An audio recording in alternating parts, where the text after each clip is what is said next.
नमस्कार, news state देख रहे हैं आप। मैं हूं आपके साथ अंजीत और वक्त हो गया सबसे बड़ा मुद्दा का। लफ्जियात को लेकर योगी सरकार के लाए गए अध्यादेश को 1 महीने से अधिक का समय हो गया है। इस कानून के लिए प्रदेश सरकार की आलोचना भी हो रही है।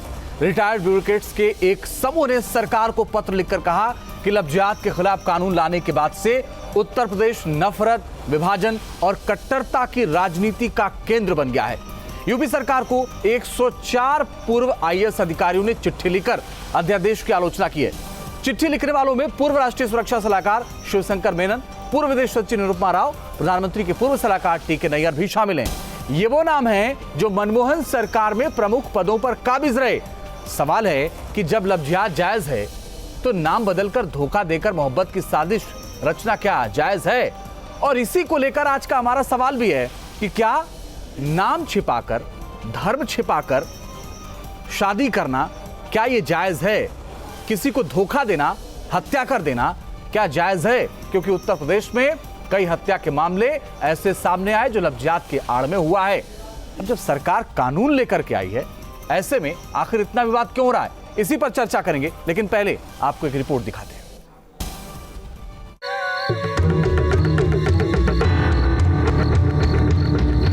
नफरत वाली चिट्ठी, सेकुलर गैंग की सियासी कसरत।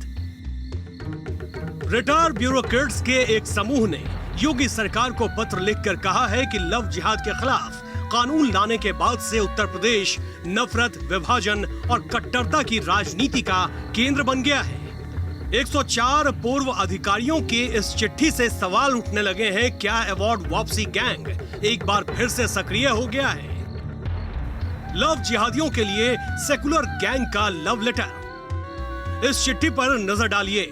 6 पेज के इस पत्र में 104 पूर्व अधिकारियों के नाम वाले हस्ताक्षर भी मौजूद हैं। कुछ प्रमुख नाम को भी जानिए। शिवशंकर मेनन, पूर्व राजनयिक, मनमोहन सरकार। निरुपमा राव, विदेश सचिव, मनमोहन सरकार। जवाहर सरकार, पूर्व सीईओ, प्रसार भारती। हर्ष मंदन, सदस्य सलाहकार परिषद, मनमोहन सरकार। आपको याद होगा ये नाम अक्सर मनमोहन सरकार की पॉलिसी को लागू करते वक्त सुर्खियां बटोरा करती थीं, लेकिन आज वर्तमान सरकार की ही नीतियां इन्हें चुभने लगी है। ये सभी ऐसे प्रतिक्रिया दे रहे हैं जैसे कोई राजनीतिक दल के नेता सरकार की नीतियों को कोसते हैं।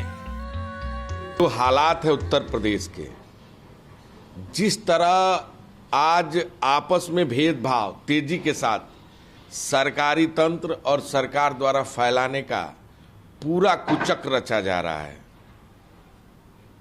उत्तर प्रदेश ही नहीं देश के तमाम इंटेलेक्चुअल में, तमाम बौद्धिक लोगों में, तमाम सामाजिक लोगों में एक बड़ा मन में आक्रोश व्याप्त है। यूपी में लव जिहाद कानून के खिलाफ रिटायर्ड ब्यूरोक्रेट्स की चिट्ठी पर डिप्टी सीएम केशव प्रसाद मौर्य ने पलटवार किया। प्रदेश में 2 करोड़ फर्जी हस्ताक्षरों का ज्ञापन जाके राष्ट्रपति जी को सौंप दिया। पिछले समय अवार्ड वापसी गैंग जो था, टुकड़े टुकड़े गैंग था, अवार्ड वापसी माध्यम से पता कराएं, जिन्होंने बयान दिया था कोई अवार्ड वापस नहीं किया। ठीक है, केवल बयान दे दिए जिससे सरकार बदनाम हो कि हाँ इस देश में ये हो रहा है। तो इस तरह के जो लोग हैं उनसे मैं कहूँगा कि उनकी सेवा अगर समाप्त हो गई है तो सेवा समाप्त होने के बाद सलाह न दें, जो वर्तमान में हो सलाह देने के लिए सक्षम है। अब जरा भोपाल के लव जिहाद वाली खबर पर भी गौर कीजिए, जिसमें फर्जी आधार कार्ड बनाकर रफीक रवि यादव बनकर हिंदू लड़की से मंदिर में शादी रचाने वाला था, लेकिन पोल खुल गई। युवक गिरफ्तार हो गया, लेकिन सवाल उठता है कि अगर प्यार है तो उसमें धर्म के नाम पर साजिश की क्या जरूरत? लव जिहाद कानून भी यही कहता है कि अगर सिर्फ शादी के लिए लड़की का धर्म बदला गया तो ऐसी शादी न सिर्फ अमान्य घोषित की जाएगी, बल्कि धर्म परिवर्तन कराने वालों को 10 साल तक की जेल की सजा भी भुगतनी पड़ सकती है। Team news state. और इसी पर बात करने मेरे साथ डॉक्टर पीके अग्रवाल साहब जुड़ रहे हैं, रिटायर्ड आईएएस हैं। अशोक पांडे साहब जुड़े हैं, प्रदेश प्रवक्ता भारतीय जनता पार्टी। विवेक साइलेस जी मेरे साथ जुड़ रहे हैं, प्रवक्ता समाजवादी पार्टी। अंशु अवस्थी जी मेरे साथ जुड़ रहे हैं, कांग्रेस का पक्ष रखेंगे। आप सभी का बहुत स्वागत है। अंशु अवस्थी जी, ये सारे ब्यूरोक्रेट्स लगभग वही हैं जो आपकी पिछली यूपीए की सरकारों में बड़े बड़े पदों पर थे और नीतियां बनाते थे। तो क्या ये माना जाए इस चुनाव के पीछे कोई राजनीति है? देखिए, अगर आप इन ब्यूरोक्रेट्स के बारे में देखेंगे तो उनके कामों को भी देखना चाहिए। कांग्रेस सरकार के समय में ऐसी नीतियां बनी, उनमें निश्चित तौर से नौकरशाहों का और ब्यूरोक्रेट्स का भी योगदान रहा, जिसकी वजह से जो देश की अर्थव्यवस्था थी वो दहाई में थी। भारत का जो हंगर इंडेक्स था वो कहीं ना कहीं आज की अपेक्षा हम पहले ज्यादा अच्छे मुद्दे पर आइए ना। जो एक उसके अलावा जो खुशनुमा माहौल था, मैं बिल्कुल मुद्दे पर ही आ रहा हूं। बोलिए सर। अगर आप किसी व्यक्ति के बारे में बात करते हैं तो उनके कार्यों के बारे में भी बात, उनके बारे में इससे पहले भी जाना चाहिए।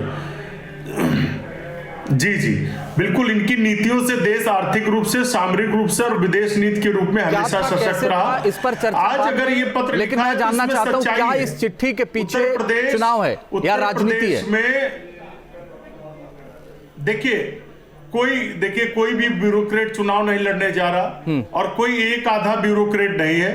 104 अगर पूर्व भारतीय प्रशासनिक सेवा के अधिकारियों ने जिन्होंने अपनी सेवाएं देश को दी हैं, उनकी चिंताएं जायज हैं और निश्चित तौर से उनकी चिंताओं पर सरकार उन्हीं को चिंता ज्यादा क्यों है जो यूपीए सरकार में बड़े बड़े पदों पर थे?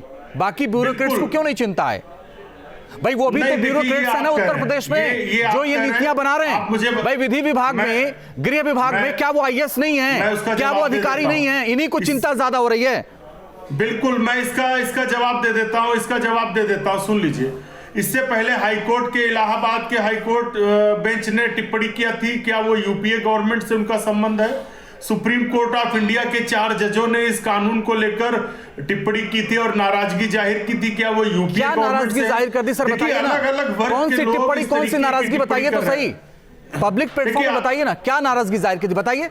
आप बताइए ना। हाईकोर्ट के जज, सर क्या कहा था हाईकोर्ट के जज ने? लखनऊ बेंच, हाईकोर्ट बेंच ने टिप्पणी की थी। क्या की थी बताइए ना, क्या नहीं किया सर, था? क्या किया था बताइए ना। नाराजगी जाहिर की सर बताइए क्या नाराजगी जाहिर किया था?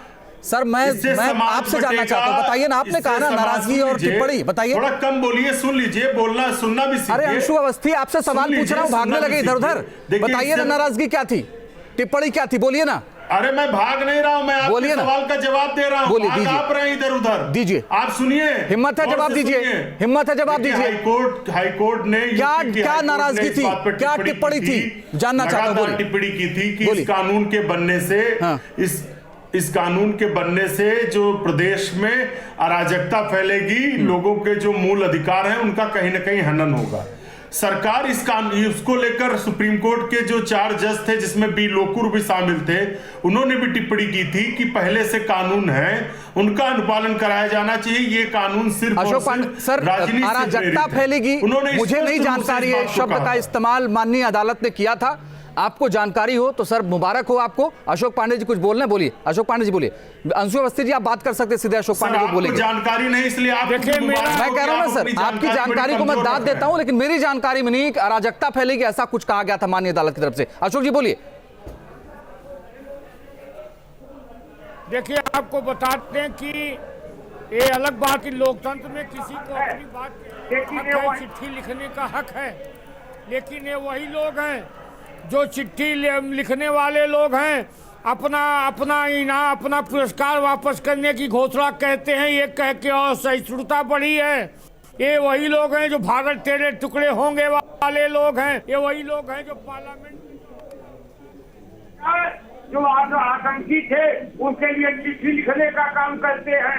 ये चिट्ठी लिख रहे हैं उत्तर प्रदेश में, हिंदुस्तान में जिस तरह की बिलाती हुई, रोती हुई लड़कियों की तस्वीरें आती है, जबरन उनसे धर्मांतरण कराने का खूब प्रयास होता है। अपना नाम बदल के जिस तरह से अब शादियां करने का कुचक्र हो रहा था, उत्तर प्रदेश सरकार ने जो कानून बनाया है, निश्चित तौर पे उन माताओं बहनों को राहत मिलेगी जिन्हें बरगला के लव जिहाद के नाम पर उनसे धर्मांतरण का प्रयास किया जाता है। उनके अशोक पांडे साहब, आपके चिल्लाने से क्या हो जाएगा? मैं तो आपसे ये जानना चाह रहा हूं भाई, अगर ब्यूरोक्रेट्स चिट्ठी लिख रहे हैं, 104 पूर्व अधिकारियों ने चिट्ठी लिखी, तो उसको आप गंभीरता से क्यों नहीं लेते? आपको क्यों लगता है वो राजनीति कर रहे हैं? देखिए, आपको बता दें कि राजनीति कर रहे हैं लोग, ये वही लोग हैं जो भारत में जब भी अमन चैन की बात होती है तो टुकड़े टुकड़े गैंग के साथ खड़े होके चिट्ठियां लिखने का काम करते हैं। यही लोग चिट्ठी लिख के लास्ट में आतंकी के लिए अदालतें जलाने का काम करते हैं। ये यही लोग हैं चिट्ठी लिखे, लेकिन उनसे पूछिएगा क्या जो जिस तरह से नव जिहाद चलाया जा रहा था, जिस तरह से बेटियां रोती हुई उनका वीडियो सामने आ रहा था, उनके घर की कोई बेटी बहन होती तो क्या करते। जिस तरह से भेद बदल के नाम बदल के और अप्रत्याशी ढंग से जिहाद चलाया जा रहा है, निश्चित तौर पे एक कानून सही है। ये अलग बात है कि लोकतंत्र में किसी को चिट्ठी लिखने का हक है, अपनी बात कहने का हक है। चलिए मैं आपके पास आता हूं अशोक पांडे जी। अंशु अवस्थी जी, आप अपनी जानकारी बढ़ा लीजिए। माननीय अदालत ने कहीं नहीं कहा था कि अराजकता फैलेगी इससे। ये जरूर है कि सरकार से जवाब तलब किया है माननीय अदालत ने। अगली तारीख उसकी जनवरी में 4 तारीख तय की गई है, उस पर सुनवाई होगी। पीके अग्रवाल साहब मुझे एक बात बताइए, और यहाँ गलत सही मत फैला करिए, पूरी जानकारी अंशु अवस्थी तभी बोला करिए। पीके अग्रवाल साहब मुझे एक बात बताइए, पीके अग्रवाल साहब मुझे एक बात बताइए, ये कौन लोग हैं सर जो चिट्ठी लिख रहे हैं? क्या इतना गलत अध्यादेश है ये जो सरकार लेकर के आई है?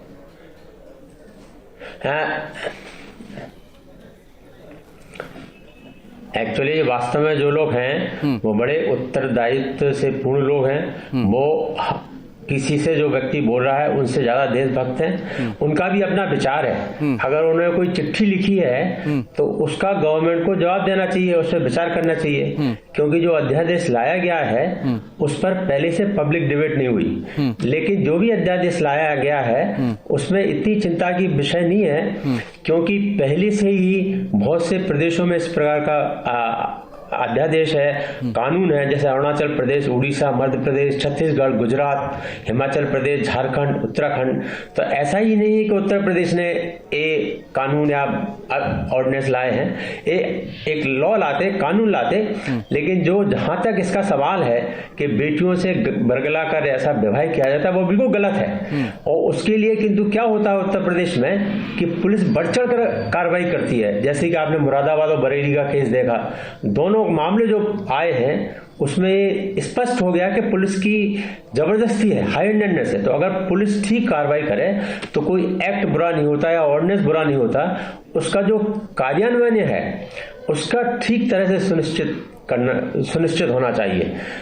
क्योंकि ये इस प्रकार का अगर जो कानून बेटियों की रक्षा के लिए लाया जाएगा तो ठीक ही है, उसका उद्देश्य ठीक ही है, लेकिन इसका अगर एक पब्लिक डिबेट हो, बिल्कुल सरकार को जवाब देना चाहिए। अगर किसी की कोई शंका है उसको दूर करना चाहिए, और इसका जवाब तो अशोक पांडे जी को भी देना चाहिए। लेकिन मेरा सवाल सर ये है, कि वो कह रहे हैं कि अराजकता फैलेगी, पता नहीं क्या क्या शब्द उन्होंने लिखे हैं इससे। अगर धर्म छिपा करके, नाम छिपा करके कोई शादी करे, हत्या कर दे, उसी तरह का ये कानून है, तो इसमें अगर उनको लगता है कि कुछ दिक्कत है इसमें, तो सरकार के सामने वो रख सकते हैं।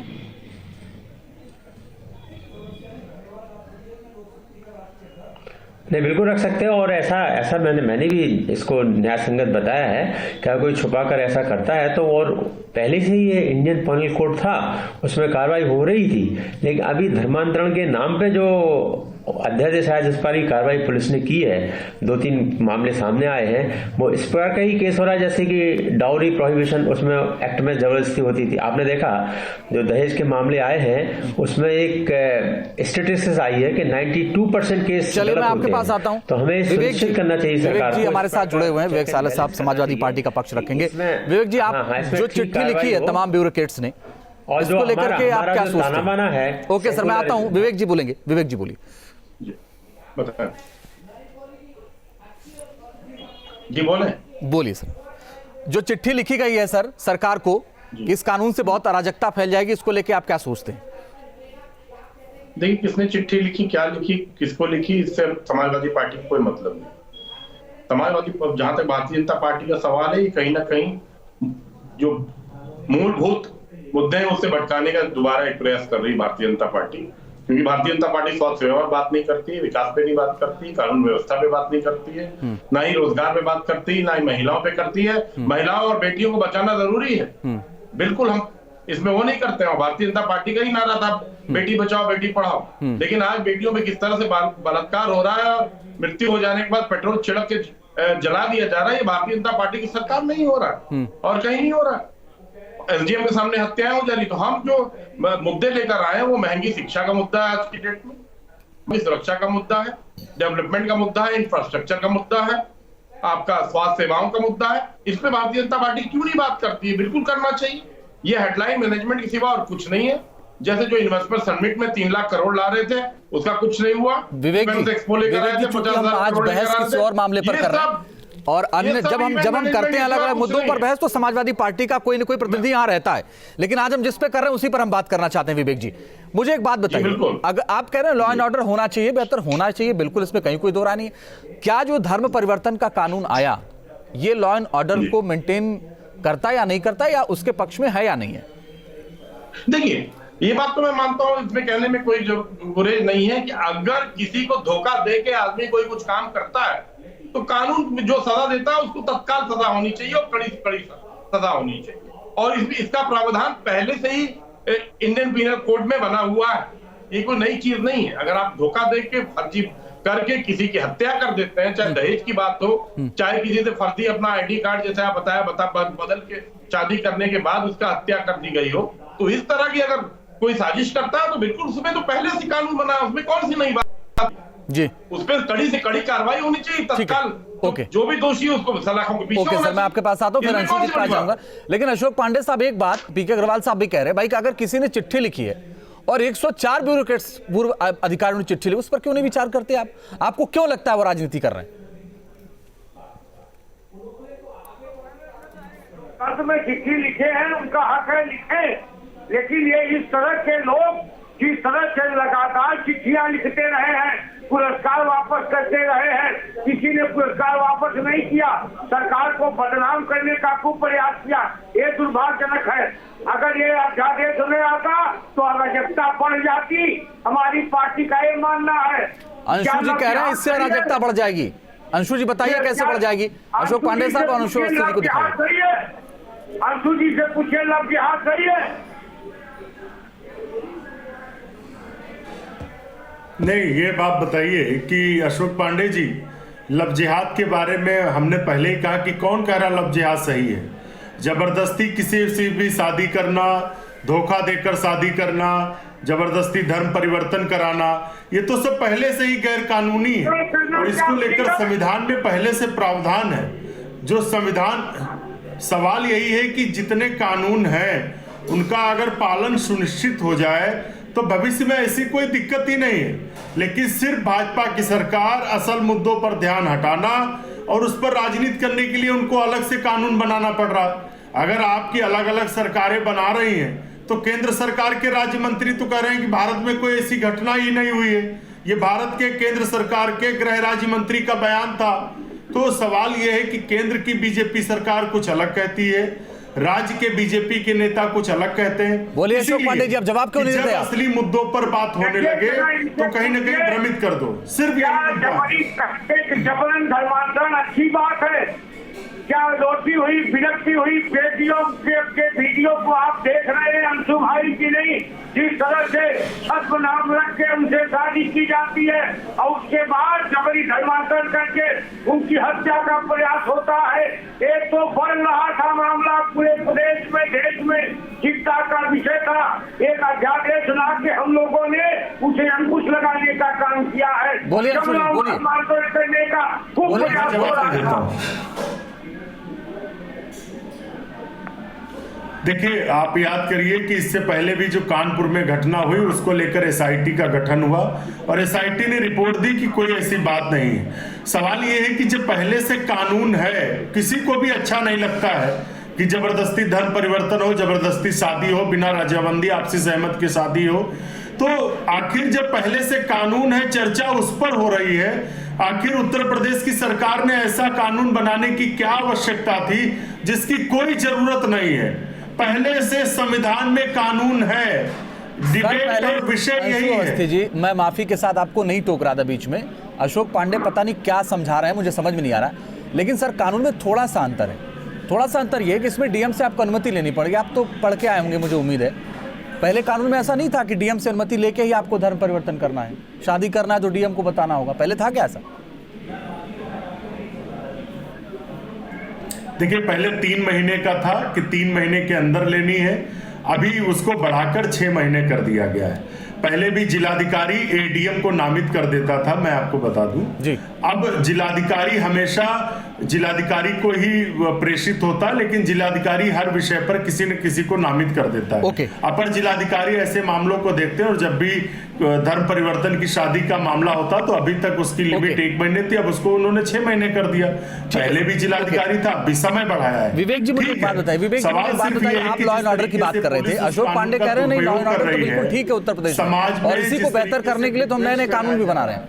कई सारी घटनाएं ऐसी आ चुकी हैं जिसमें पुलिस ने आरोप विवेक जी लगाया बोलिए। और बाद में वो आरोप निराधार साबित हो गए, तो इससे विवेक जी, आप कह रहे थे लॉ एंड ऑर्डर अच्छा नहीं है, अशोक पांडे कह रहे इसीलिए तो हम कानून बना रहे हैं, और लॉ एंड ऑर्डर अच्छा है आप उनके हिसाब से तो? देखिए, वो तो पूरा उत्तर प्रदेश जानता है किस तरह का law and order Uttar Pradesh में चल रहा है, कितने हत्याएं हो रही हैं, बलात्कार हो रहे हैं, अपहरण हो रही है, लूट हो रही है। रोज आप अखबार उठा कर देख लीजिए, इसके सिवा अखबार में आपको कुछ नहीं नजर आएगा। सीधी सी बात, तो लॉ एंड ऑर्डर क्या चल रहा है वो उत्तर प्रदेश की जनता ही बता दे। हाँ, बेटियों की सुरक्षा की जहां तक बात हुई थी तो आप ही का नारा था अशोक जी, और आज बेटियां कितनी सुरक्षित हैं उत्तर प्रदेश में आप देख रहे हैं। आए दिन लगातार बलात्कार उत्तर प्रदेश में होता जा रहा है। महिलाओं को सुरक्षा का वादा करने वाली पार्टी, आप कम से कम थोड़ा सा शर्म भी करें और थोड़ा सा काम भी करें और अपने आप को सुधारे भी कि भाई हम महिलाओं को सुरक्षा का वादा करके आए थे। वादे तो खैर आपने बहुत कुछ किए थे, लेकिन कम से कम इतना कर दें कि महिलाओं की सुरक्षा आप सुनिश्चित कर दें उत्तर प्रदेश में, जिससे हम भी समाजवादी पार्टी के लोग। पांडे जी, मैं बोलता हूं आपके बीच में, बलात्कार आपके यहाँ बहुत ज्यादा हुए हैं, उत्तर प्रदेश की पूरी जनता जानती है।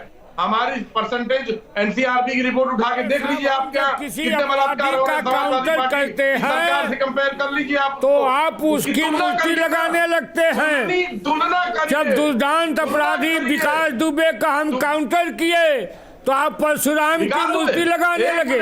मुख्तार अंसारी का जब हम अग्रवाल साहब, आखिरी 30 सेकंड में मुझे बताइए, क्या ये लेटर लिखा गया, जो पत्र लिखा गया, इसके पीछे क्या कोई सियासी एजेंडा भी है? हाँ,